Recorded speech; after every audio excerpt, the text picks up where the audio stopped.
that's a tow truck, and this here is an old farm truck. So I got a phone call from my great uncle John, and he said that his truck won't start. He went out to start it up, and it crank, no start. So to make things worse, is a couple of days before, he was in a little fender bender car crash with his daily driver. And now this is his only vehicle to use to get his wife to the doctors and to go to the grocery store and stuff. So we got a little bit of urgency on this truck. So Uncle John told me that he started the truck, he drove it from his upper portion of his property down to his lower portion of his property, shut the truck off, and then when he came back out to start it up, it just crank, and it wouldn't start. So he thinks it's a fuel pump, and I kind of agree with him, but I ran over to his house and did a little prelim diag right there in the driveway, and to determine, you know, if it's a fuel problem, a spark issue, whatever. So one of the things I did was I used some carb spray.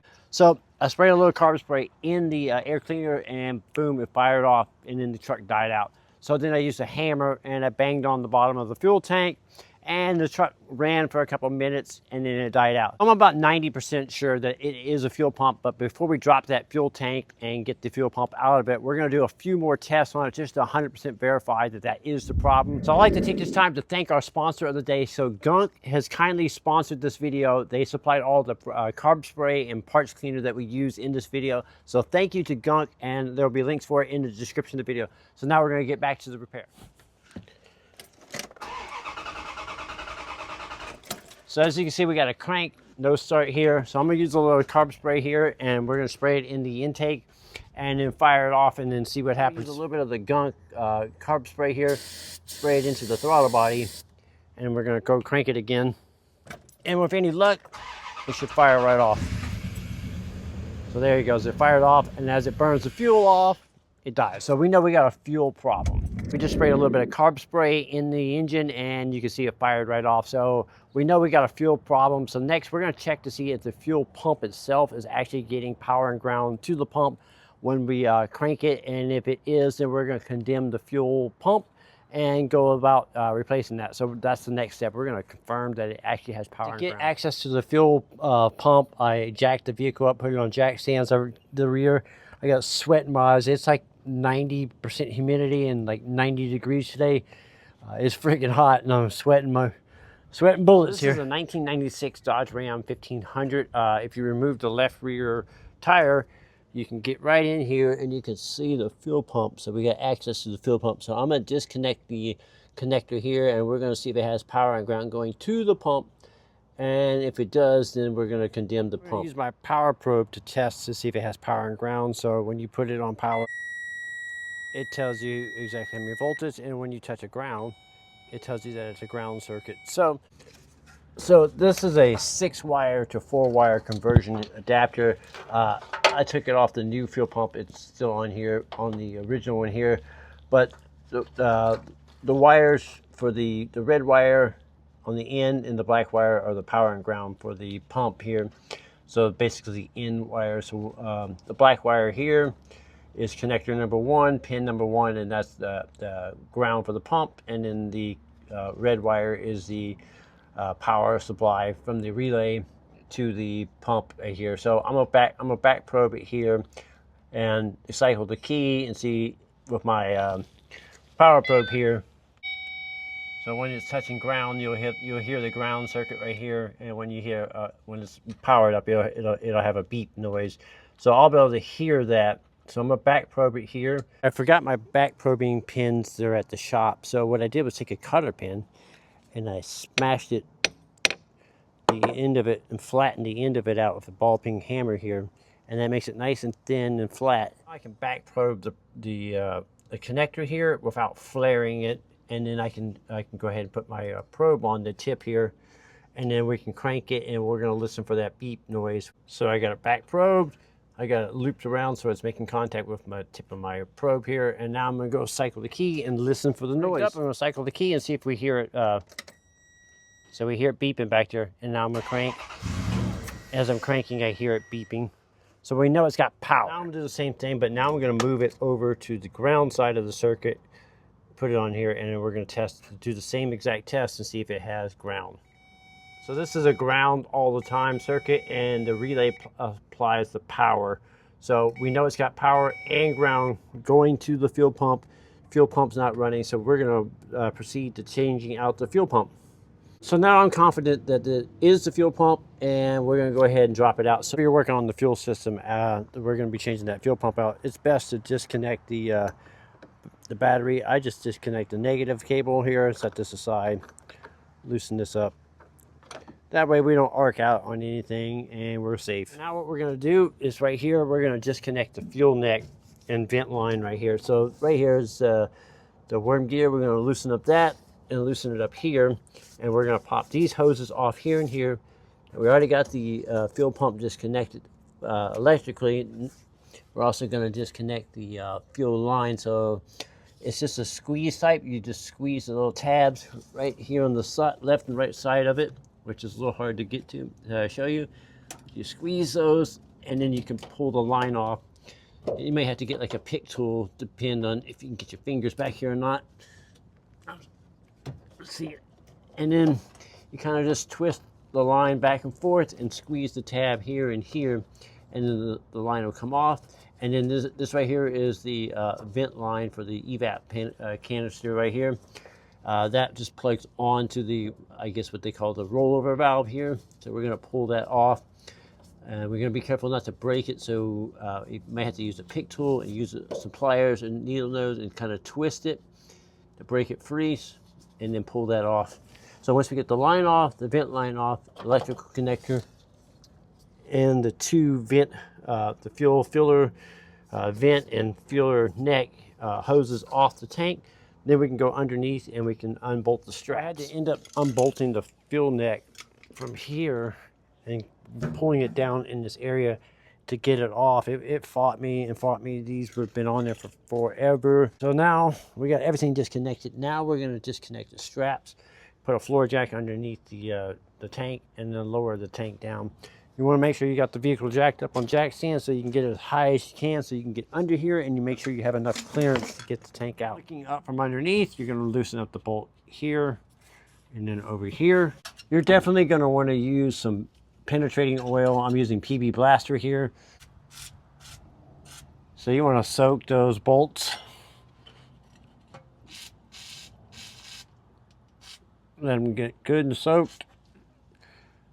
Then the PB Blaster on these bolts here is definitely going to make life easier, so I would highly recommend doing that. So I got the jack a little bit towards the rear because the tank is longer in the rear. Now we're going to go ahead and unbolt these two straps. Get the tank straps off. I'm using a 15mm socket, about a foot long extension here, and an impact tool here. You're definitely going to want to use some safety glasses because dirt and debris is going to fly when you take those bolts off. All right, here we go. So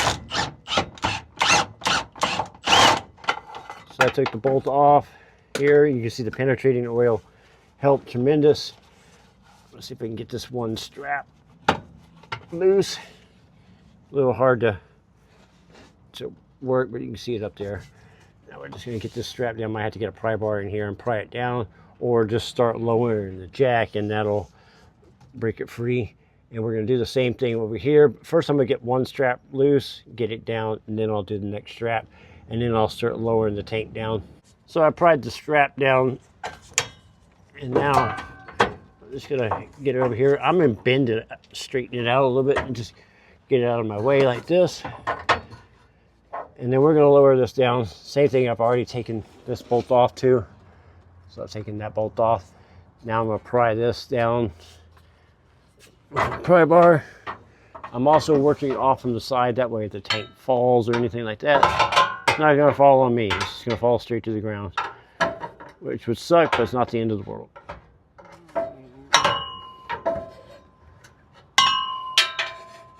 It's a little hard to film and do this kind of one-handed here, but as you can see, it's working. It's coming. So the tank is still up there. That's just the shield, the heat shield for the exhaust here that's kind of falling down. We'll get this out. Normally, it looks like they're supposed to be mounted on there, but for some reason, it came off on this one. So I'm gonna work the strap out, get the shield out of the way, and then I'll lower the jack stand down. So I might have to put the camera down to do that. Shield out, I just slid it back there. Now I'm gonna crawl out from underneath the truck and lower the jack down. And then we'll probably slide it out between the differential out the back, and then we'll work on the pump itself. And you can see the pump up there. All right, we're gonna start lowering this down and see what happens here. So it's coming down pretty straight and level. Gotta check around, make sure everything's kosher. Everything seems to be going good, but it is dropping the rear of the tank a little bit faster than the front. But I'm gonna continue to go down. All right, so the jack is completely down. And I'm just gonna have to pull the jack out from under it. Pull the wood out. Pull the jack out. Now the tank is all the way on the ground. Now we can just work it out if I have to jack the truck up higher or whatever, but I'll do that and I'll get the tank out. All right, now that we got the fuel tank out of the vehicle, now we need to clean all this up so when we take this apart, all that dirt and debris doesn't fall down in the tank and contaminate our fuel system. So I use a leak blower, compressed air, that all works great. And now that it's all, the main debris is blown off, I use some brake clean parts cleaner. This is the GUNK brand here I'm using here that sponsored the video. We're gonna spray this off and we're just gonna get this debris. And then with some shop rags, you can go ahead and just wipe everything down. Next, while the sending unit is still mounted on the tank, we're gonna remove a few things. So I need to remove this plastic clip here that clips the fuel line on. It does not come off a new one, so you wanna be careful with this.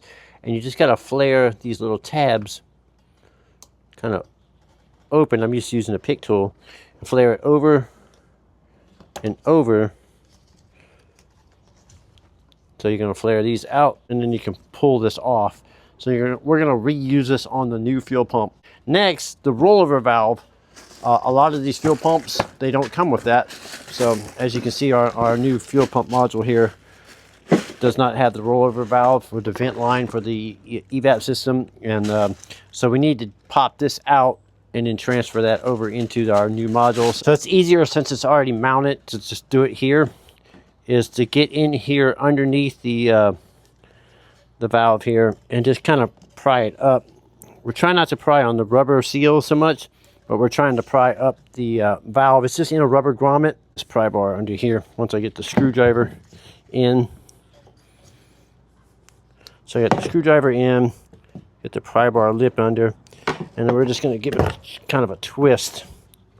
Now, something that might help is if you take the brake clean and get it wet. So that puts moisture in between the grommet and the seal, and that should help pry this out. As you can see, it's coming. It's almost out.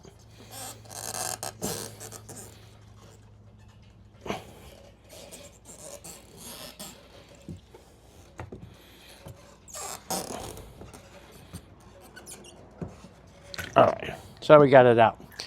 So now we're going to take the grommet off. We're going to pry this grommet off, and then we're going to clean this up thoroughly before we put it into our new module. So we'll take this off, pry that off like that. Now we can clean this all up, get all the dirt and debris out of it, and we're going to transfer it over to our new module here in a minute before we put it back together. So for right now, I'm going to put this aside. And now we're ready to take the fuel pump module out. So you're going to need a spanner wrench. So this is an adjustable universal fuel pump spanner wrench. You slide these arms in and out. They line up on these grooves here on the outside. You can either do it on the top or on the sides, depending on it. This one's been off before and it's kind of chewed up. So we're going to go with the tops. So we're going to line it up with the top here. Top here, block these down, and then we're just going to use a ratchet and a socket here.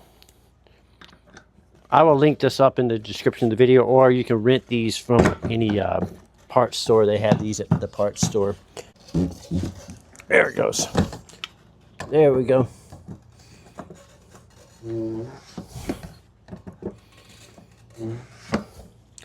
There we go.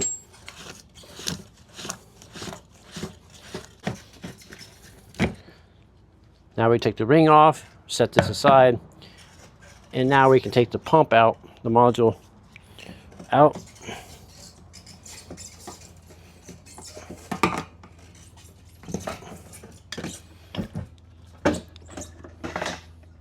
Now the fuel module is going to be full of fuel, so you want to have a bucket standing by. So I'm going to go grab a bucket so we can pick this up, drain the fuel out of it, and then we can take the module out completely. All right, so I got a bucket here. Now I'm going to lift the module out completely. And this is the tank seal that you see here. And now we're just going to empty this into the bucket here. And then we'll set this aside. Like you saw, the tank seal came out with it, but sometimes these will stay in here. So we're going to take this out, set this aside, and we're going to clean all the dirt and debris from around this. We don't want that falling in here. We got about a half a tank, and so our sending unit was reading correctly on our old one. Just the pump had failed. So you can use your brake clean and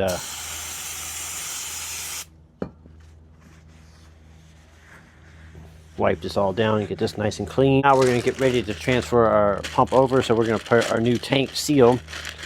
I highly recommend you always replace the tank seal here. Not all the pumps you get out there come with them. So if they don't, check with your part supplier. If they don't, order yourself a tank seal, because it's a lot of work to do this and to put this in there and then have your new one leak. It's obviously a hazard and just a pain in the butt to do this job again. So make sure you get yourself a tank seal. Now we can go ahead and take our module here.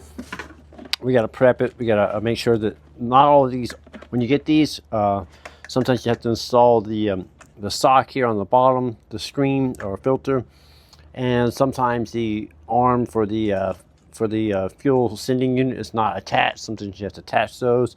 So we're going to get this prepped up and then we'll put it in there. Also, on some fuel pumps, how these are fit in here, you have to pay attention. Sometimes there's markings and stuff, so you want to pay attention to all that. So right now we're going to get this prepped up. So you also want to be careful of your float arm here. You want to make sure that it doesn't get caught. Sometimes there's baffling inside tanks. So we're going to get that float arm in first. And then go ahead and drop it in.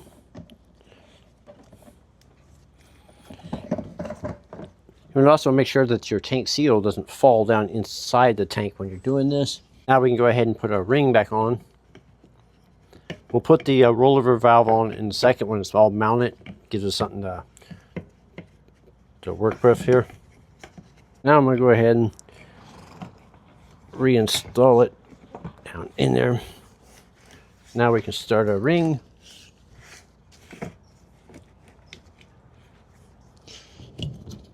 Everything is good, double checking.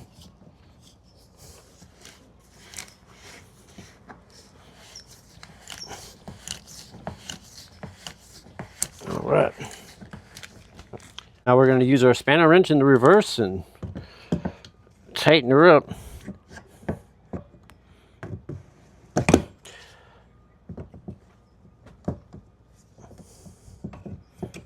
You want to make sure you're careful not to hit the connector here and break that off. These things do slip off these really easily.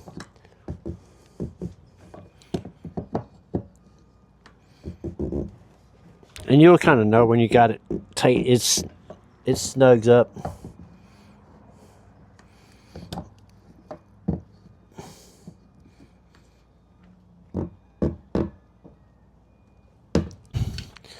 So that bad boy is tight. We can take our fuel line clip here, make sure that's cleaned up.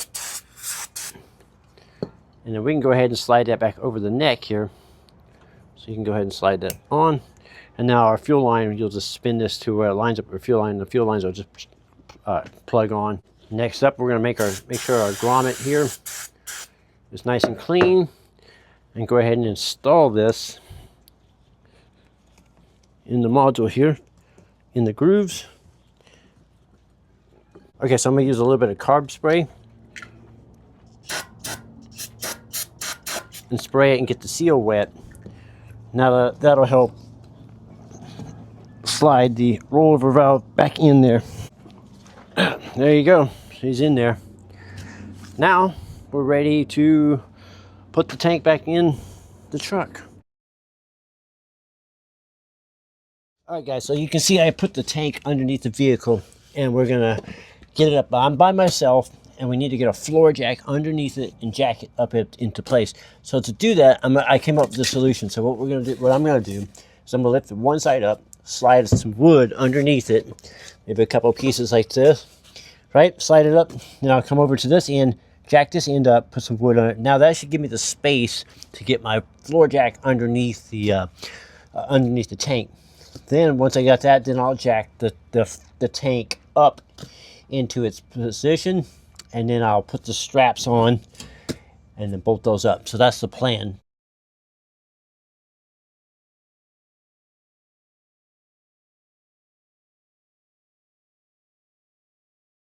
So putting up the fuel tank went smoothly, except for if you look behind the differential, there's the metal heat shield that goes on the side of the tank.